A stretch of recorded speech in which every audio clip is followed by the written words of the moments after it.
بسم الله الرحمن الرحيم. السلام عليكم ورحمة الله وبركاته. أصحابتي kusoo dhawaada qurux iyo caafimaad. Channelku waa channelkiini asxaabtii nala joogtay oo ku mahadsantiin daawashadiina iyo kommentiyadiina quruxda badan. Maasha Allah asxaabta cusub soo dhawaada, please subscribe. Insha Allah maanta waxaan wadaa qudaar iyo hilib caafimaad leh, qurux badan insha Allah. aad u wanaagsan diet hadaa ku jirtid ku fiican.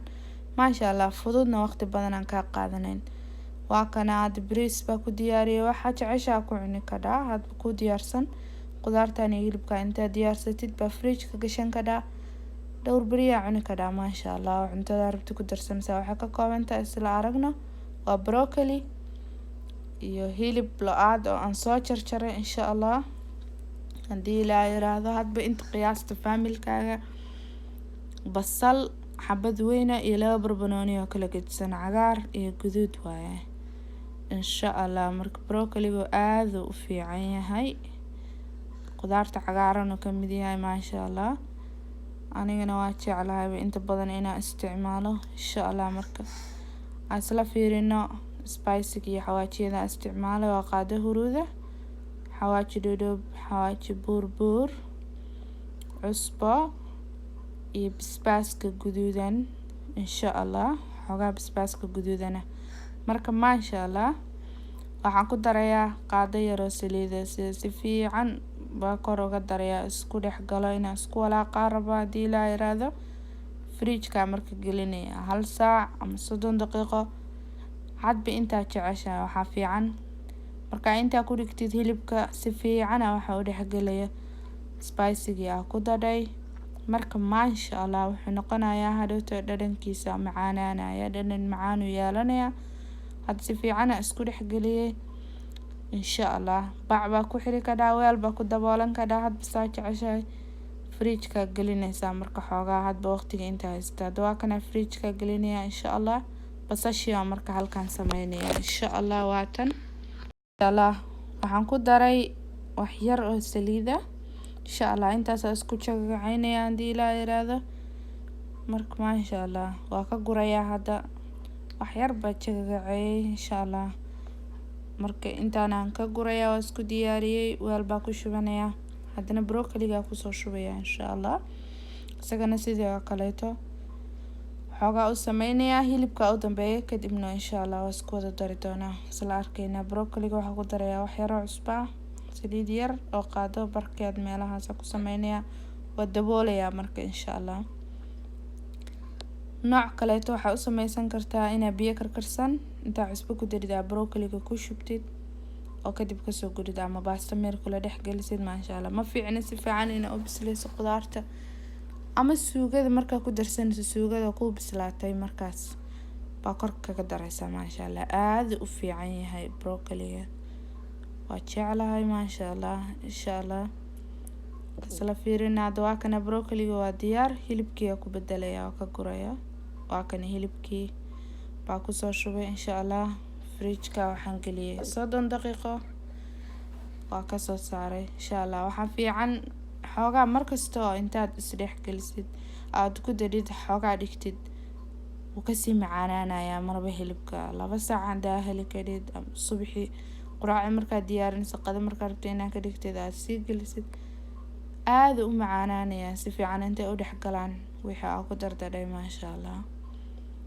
marka insha Allah isla fiirina waxaan rabaa marka hilibka waa daboolaya asaga biyo dhalinaya, biyaha u dhaliyo buu ku bislaanaya. waa kana biyahan u dhaliyay hadaa rabto inuu aad kugu sii jilco wax yar oo biyo ah ku daraysaa iyadana, ama biyaha u dhaliyay isku bislayn karaa sida kalaankalka camal oo kaleeto baa ka dhigaysaa maasha Allah.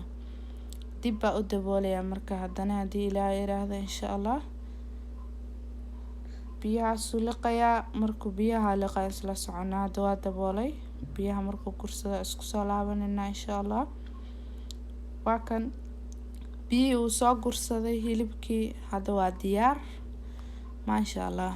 si fiican u soo bislaaday insha Allah. marka simple way wax yar baa ku sameynaysaa dee u badato 30 daqiiqo camal ay kaa qaadanaysaa ama waaba ka yar waxaa dhanba insha Allah.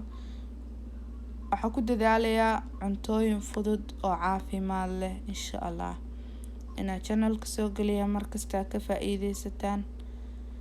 maasha Allah cid kastana oo fudud iskaabulaan day noqoto hooyo degdegaysa wax kasta cuntada markasta waxa ku fiican tahay guriga inaa ku diyaarsatid maqaaxida healthy maahan.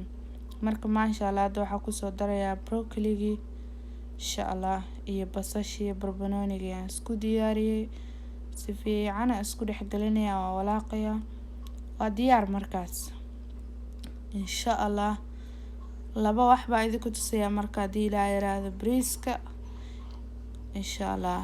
intaad saa u diyaarsatay asbuucda cuntada diyaarsanaysaan oo kale taa hilibkaaga inta u diyaarsatay qudaartaada fridge-ka gashanaysaa hadba waxaa rabtida ku darsanaysaa bariiskii ama sabaayad hadaad diyaarsatay malawax rooti whatever wax uu diidayo male maasha Allah. hadaa rabtid sandwich baa ku diyaarsan karaa insha Allah. marka saa jeceshaha u samaysan kartaa waa kana saas kusoo baxay cunto aad caafimaad u leh qurux badan qofkii iscaateyna isticmaali karo. waa ka dhigan karaa kaligiis inta cagaar kusii badsatid lunch hadaa jeceshaha insha Allah. bariis biyo cad ku karisay ama bariis caadi ah soo diyaarisay baa saaran ka dhacdo waa kana waa hilibkii qudaartii kaliya qofkii intaas cuna maasha Allah waa qada full ah. carbohydrate ma aadan cunin waxaa cuntay protein iyo fitamiinaadka qudaarta ka helaysay maasha Allah. waa cuno yaroo dhayda insha Allah.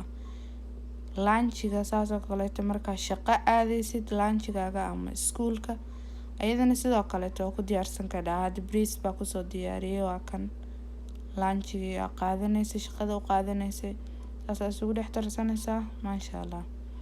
waa simple waqti badan kaama qaadanayso cunto healthy weeye insha Allah. soo tijaabiya isla socono cuntadaas hadii Ilaahay yiraahdo soo sameeya. hadda waa kana malawax weeye ayadana casha ka dhigan karaa qado ka jecesha insha Allah. please soo tijaabiya insha Allah. channelkana subscribe asxaabta nagu cusub soo dhawaada wixii comment nala wadaaga insha Allah. assalaamu calaykum waraxmatullahi